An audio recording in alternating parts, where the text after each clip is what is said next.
Bonjour à toutes et à tous. J'espère que vous passez d'agréables vacances si vous y êtes, mais aussi que vous êtes bien toujours là pour la suite de notre été philosophique accordé cette fois au sujet quelle vérité dans les sciences humaines. Les sciences humaines ayant l'homme à la fois comme sujet étudiant et objet étudié se voient souvent objecter qu'elles ne peuvent pas atteindre à l'objectivité propre aux sciences dites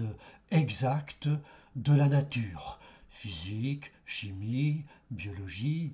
ni même à aucune sorte de vérité, en ce que la familiarité, donc, entre le sujet étudiant et l'objet étudié, y serait un obstacle épistémologique insurmontable, les faisant demeurer, ces sciences humaines, subjectives et donc arbitraires. Pourtant, les sciences humaines, économie, sociologie et même psychologie, ne tentent-elles pas, depuis le siècle des Lumières, de se constituer selon le modèle expérimental et mathématique des sciences de la nature, pour légitimer précisément leur prétention à la vérité, c'est-à-dire à l'adéquation de leur discours à l'objet qu'elles étudient. Mais la spécificité de leur objet, l'homme donc, n'a-t-elle pas amené au XIXe siècle ces sciences humaines à se fonder sur un autre modèle de vérité qui leur serait plus propre en tant que science de l'esprit cette fois, opposant la compréhension des hommes à l'explication de la nature. Cependant, le conflit des interprétations en chacune de ces sciences humaines et entre toutes, qui ne sont même pas d'accord entre elles, comme l'on dit, n'en disqualifie-t-il pas la diversité des vérités qui en résultent? De quelle vérité les sciences humaines sont-elles donc susceptibles, notamment pour être vraiment humaines? Commençons donc par le premier modèle de vérité selon lequel les sciences humaines se sont historiquement constituées dès les XVIIe et XVIIIe siècles, le modèle dit analytique ou expérimental et mathématique des sciences de la nature. En tant qu'être corporel, matériel, l'homme est bien, lui aussi, une créature de la nature, dont il est issu et dans laquelle il est situé, dans l'espace et dans le temps, donc, et cela jusque dans son plus propre, la raison étant elle aussi un don que la nature fait à l'homme dans son évolution créatrice, dit Bergson, philosophe français du XXe siècle. Et l'exercice même de la raison peut être conçu comme étant conditionné, voire déterminé par la nature, jusque dans ses formes les plus sublimées culturellement, comme par exemple dans un contrat social issu de la peur d'une mort violente, ou dans un amour engendré par un obscur désir de durée, et même dans une morale et une religion provenant du besoin de sécurité et du désir d'éternité, ces œuvres culturelles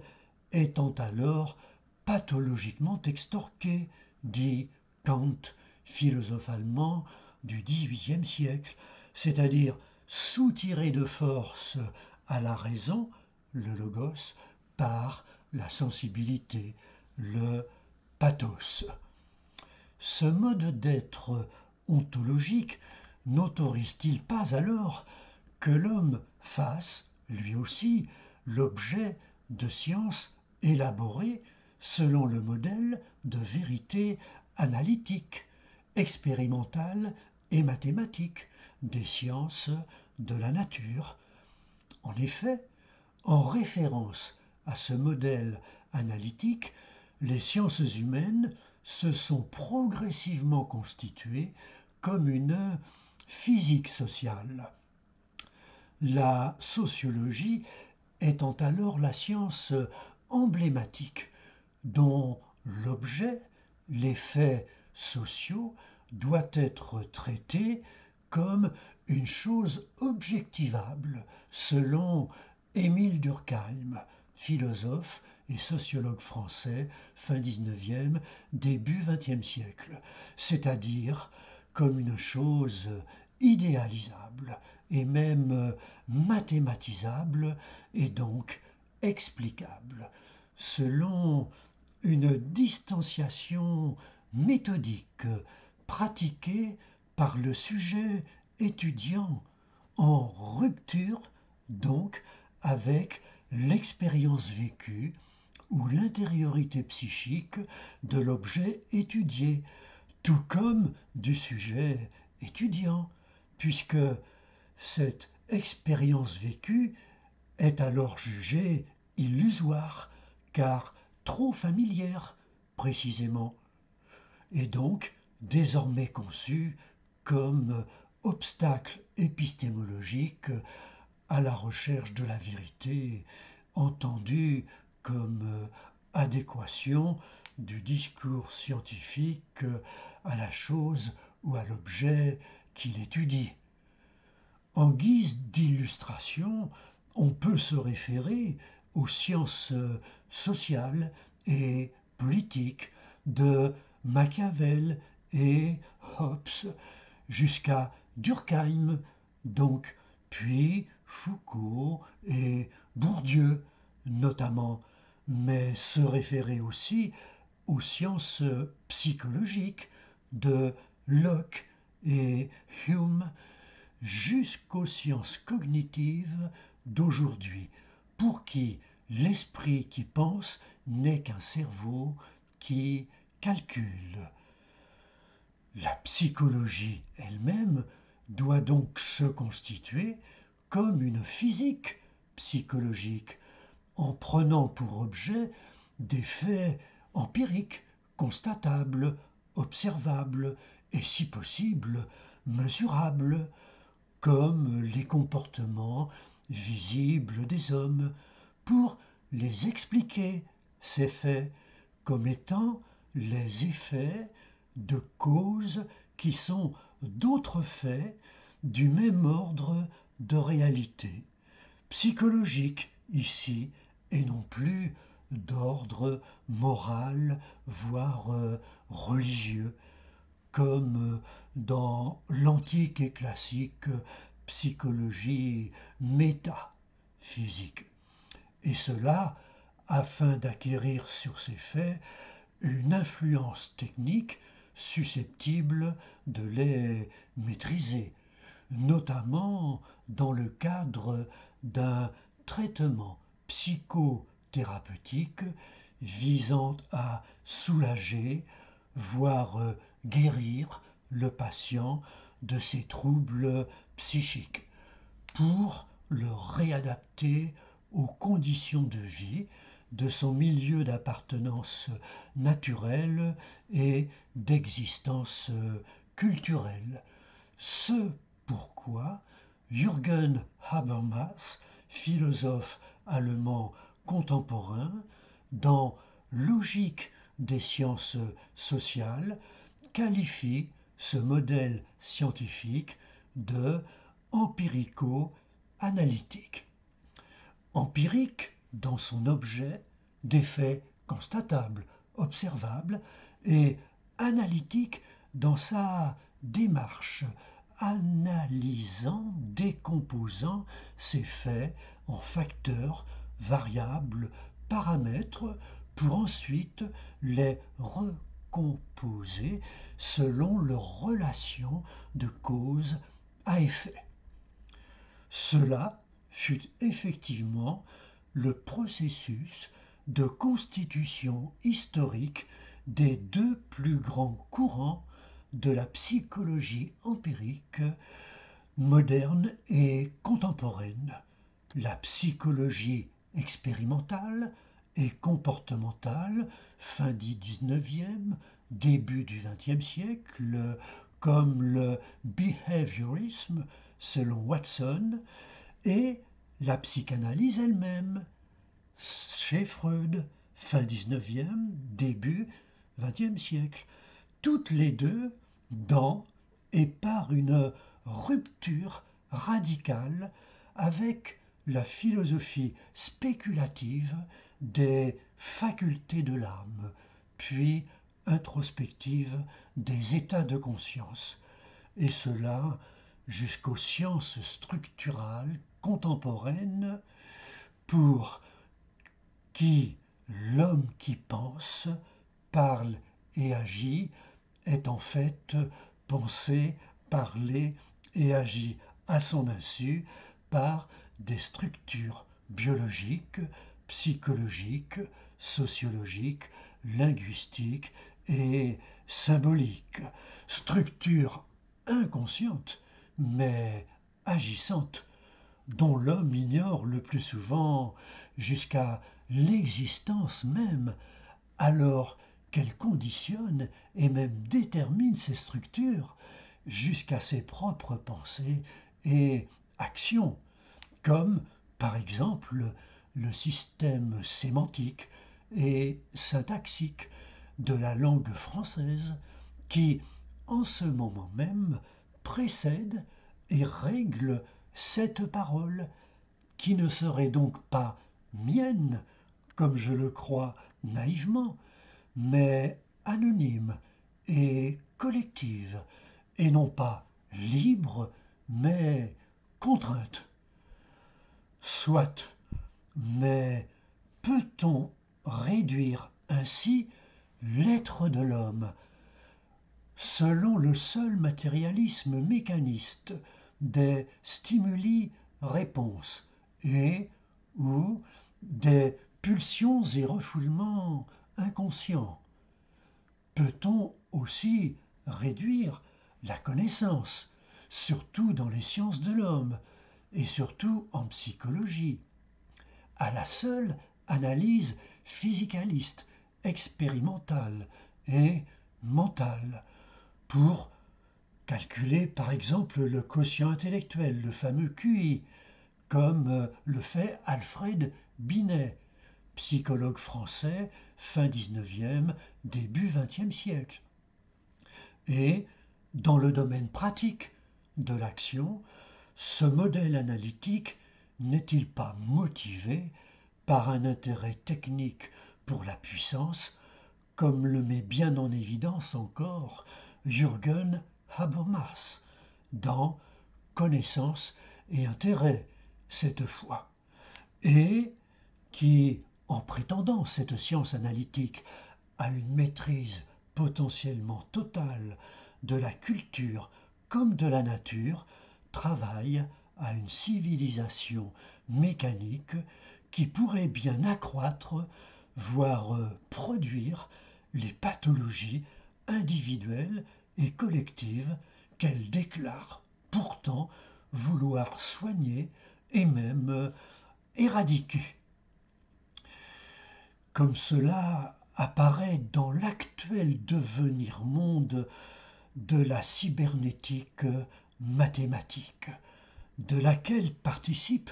le cognitivisme, mais aussi le structuralisme, donc issu de la généralisation du concept d'inconscient individuel et collectif, et qui ambitionne de mettre fin à ce qu'il appelle la métaphysique du sujet personnel et collectif, comme relevant de la dernière grande illusion philosophique, et cela pour rétablir le règne d'un processus ou process techno-scientifique sans sujet, qui, au nom de la performance maximale, produit de la maltraitance plutôt que de la bien-traitance, notamment dans la médecine des corps et des esprits. D'ailleurs, du sein même de la psychologie et de la psychanalyse notamment, voire de la sociologie elle-même, n'émerge-t-il pas un autre paradigme d'intelligibilité et d'éthicité qui serait plus propre à la fondation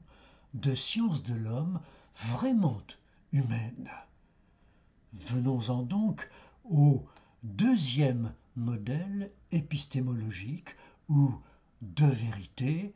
selon lequel les sciences humaines ont voulu se constituer dès le XIXe siècle, en rupture avec le modèle analytique des sciences de la nature, le modèle dit herméneutique, en référence à Hermès, le dieu messager, colporteur du sens de la mythologie grecque. Si une démarche qui se veut et se dit scientifique, objective et donc vraie, doit commencer par respecter la nature ou l'essence spécifique ou le plus propre de son objet, eh bien, toute science de l'homme, dont a fortiori la psychologie, doit commencer par prendre acte de ce que tout fait humain, et surtout psychique, est finalisé, c'est-à-dire caractérisé par une motivation ou intention, par des mobiles sensibles et des motifs rationnels, et donc caractérisé par l'orientation vers un but, une fin,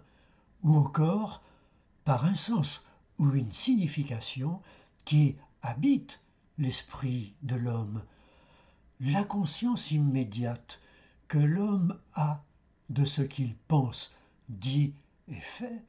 constitue la composante essentielle et donc irréductible de tout fait humain. C'est donc à l'encontre du modèle analytique de notre premier moment, qui ignore ce sens vécu par principe, que la deuxième fondation historique des sciences humaines s'opère en référence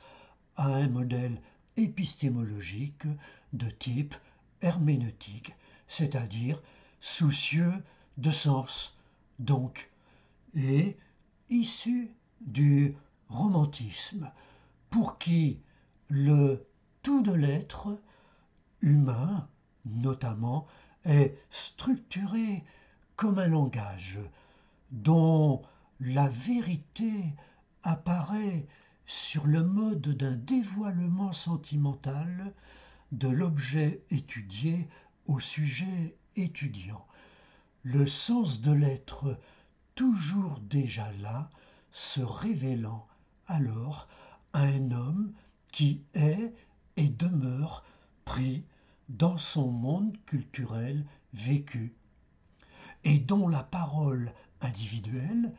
pour reprendre notre exemple, serait cette fois conditionnée par la réalité langagière ordinaire de son groupe historique et social d'appartenance, qui nous précède et nous règle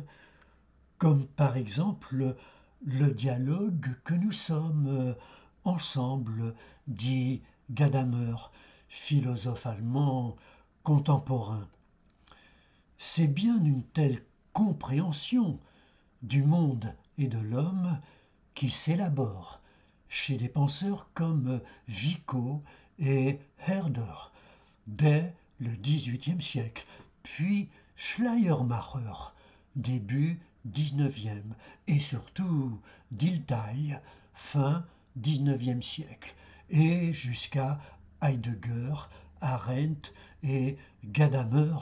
donc au XXe siècle. Les sciences empiriques de l'homme vont dès lors se constituer essentiellement comme sciences de l'esprit, selon un modèle herméneutique, donc pour qui, je cite Dilthey, le père fondateur de ce modèle, nous expliquons la nature, certes, mais nous comprenons la vie de l'esprit. Fin de citation. Reprenons ici le cas exemplaire de la psychologie, dont la psychanalyse. Un tel paradigme herméneutique donne alors naissance à une psychologie dite en deuxième personne, ou encore psychologie clinique, science prototypique ici. L'objet étudié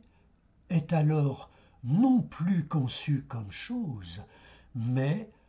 pensé comme manifestation symbolique de la vie de l'esprit, dont l'expression de sens doit être saisie par une impression subjective du sujet étudiant.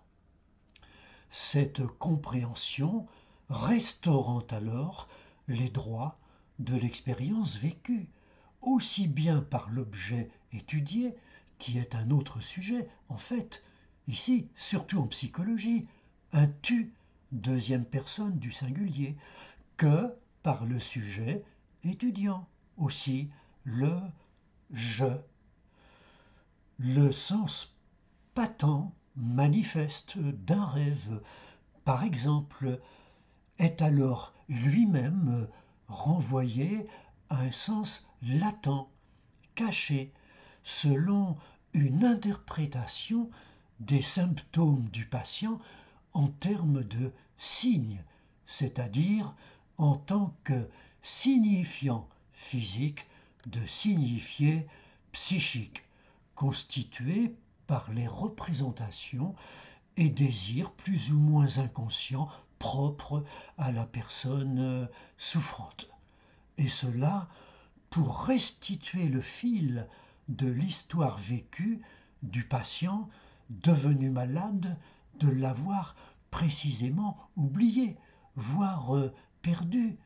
ce fil de son existence.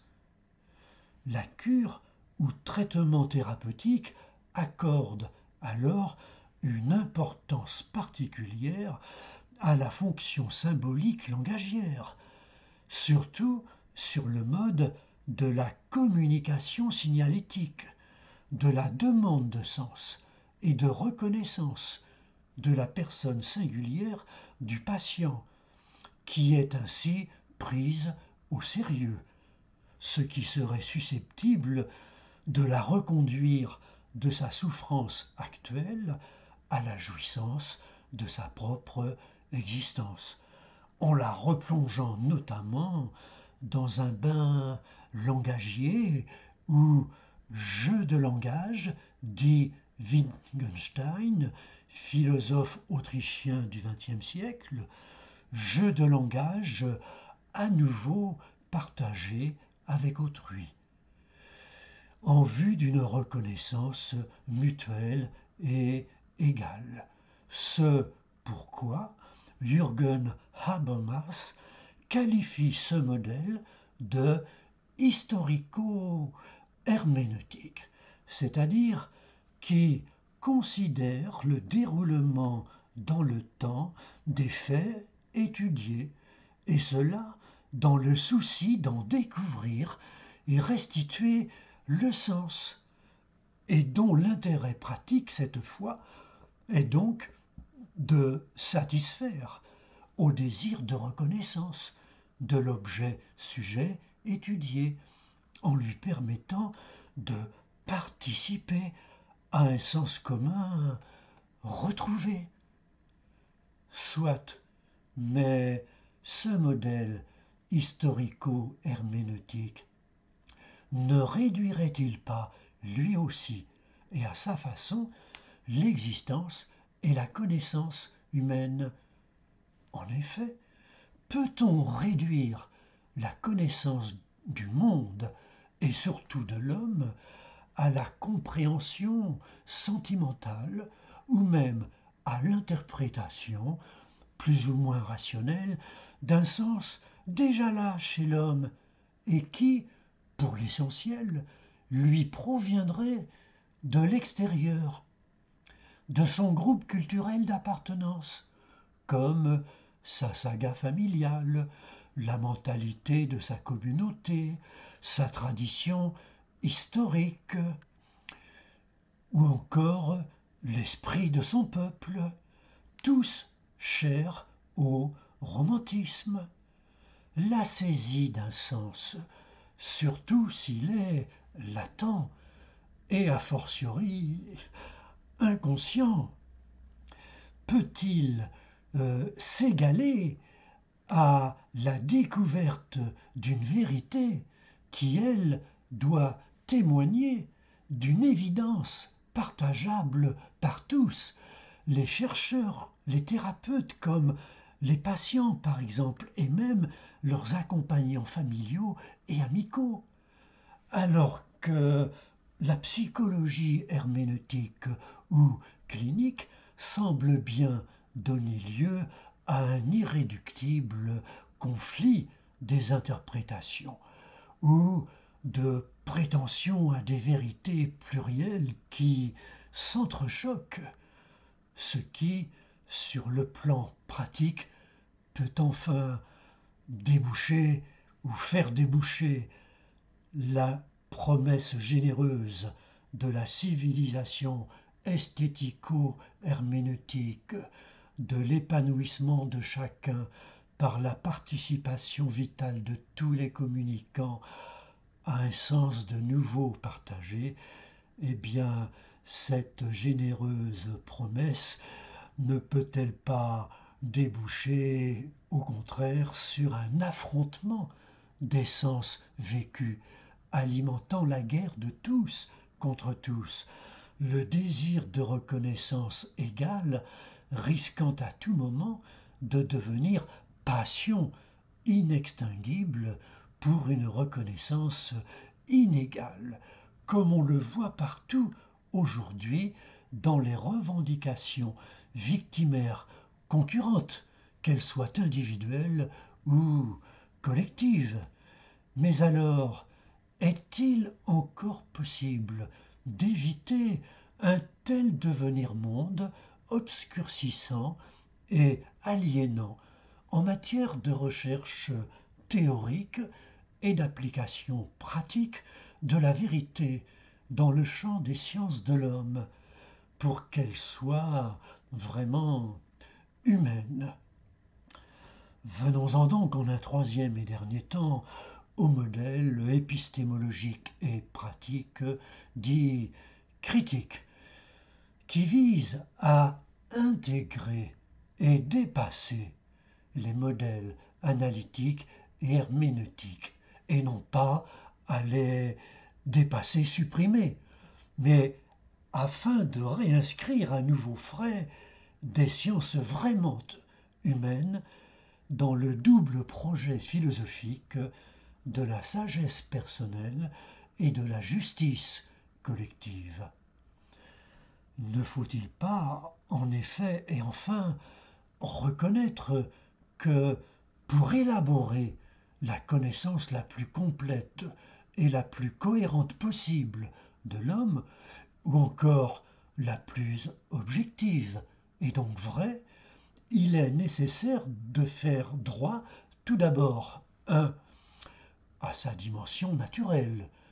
par le biais d'une explication analytique, comme en psychologie du comportement, comme en notre premier moment, mais qui ne méconnaîtrait plus la causalité finale ou l'orientation vers un but et donc un sens qui est à l'œuvre dans la réalité humaine et même éventuellement naturelle, fût-elle inconsciente et involontaire, comme le fait la psychanalyse. Puis nécessaire de faire droit aussi à la dimension culturelle de la réalité humaine dans son acception ethno-sociologique, dont la compréhension herméneutique ne peut réduire le sens à son aspect collectif, mais doit en reconnaître aussi la part individuelle par le biais d'une interprétation respectueuse de la singularité de l'objet-sujet étudié, comme en psychologie clinique et en psychanalyse, comme en notre deuxième moment,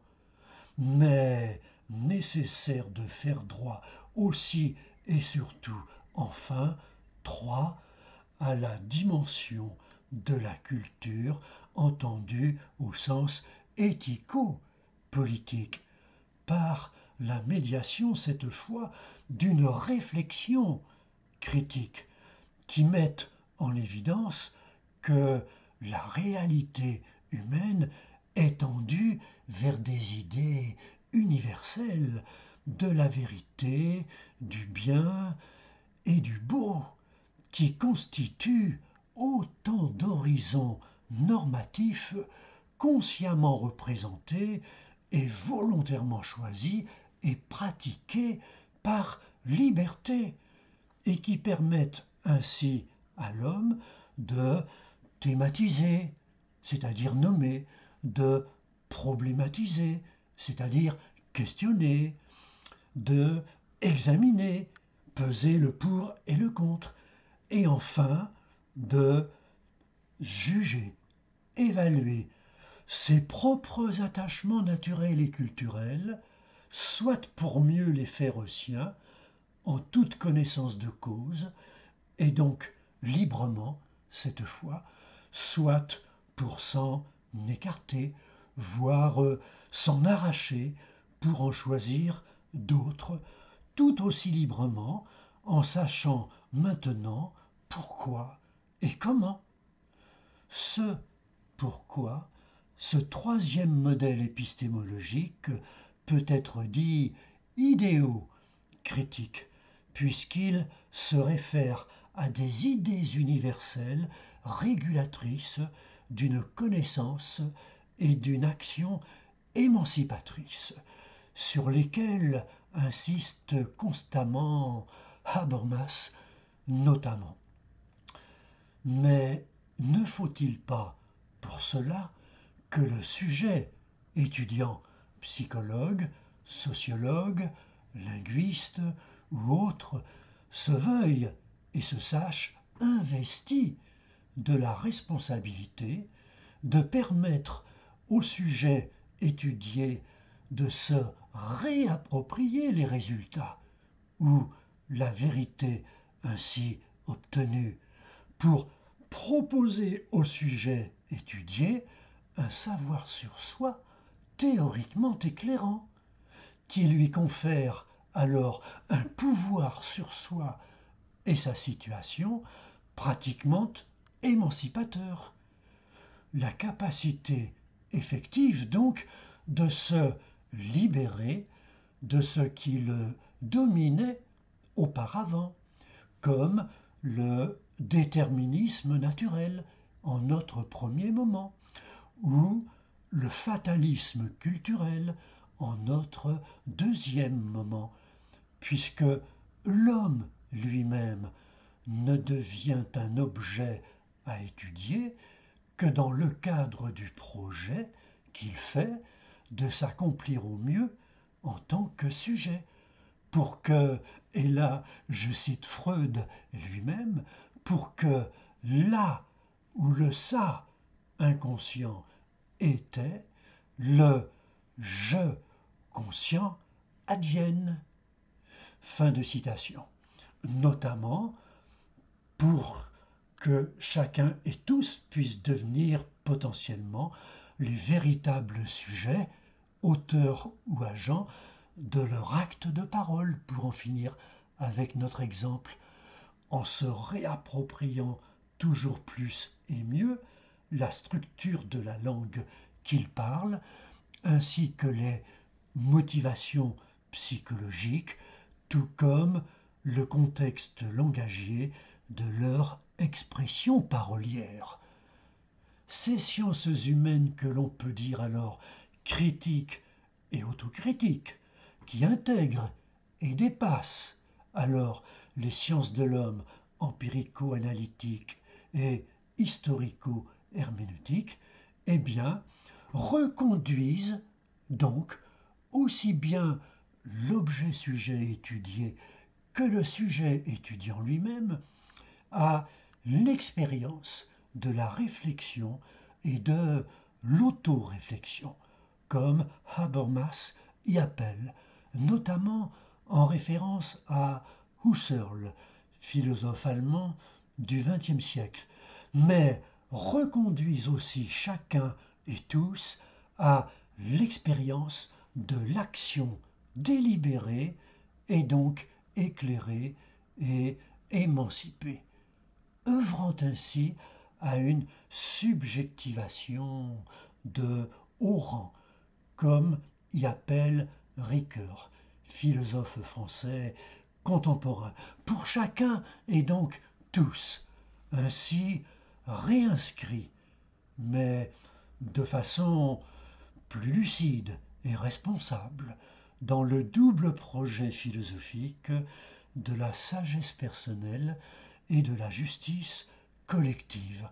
sans quoi il ne saurait y avoir de science de l'homme, sans doute, mais aussi de la nature, qui soit vraiment humaine. Car si, je cite Kant, la sagesse sans la science n'est que misologie ou haine de la raison, eh bien, réciproquement, la science sans conscience ou réflexion n'est que ruine de l'âme, dit Rabelais, qui fonde ainsi le lit de la barbarie, conclut Husserl dans La crise de l'humanité européenne et la philosophie. Je vous remercie de votre ô combien patiente attention encore et vous redis à la prochaine fois, si vous le voulez bien, toujours.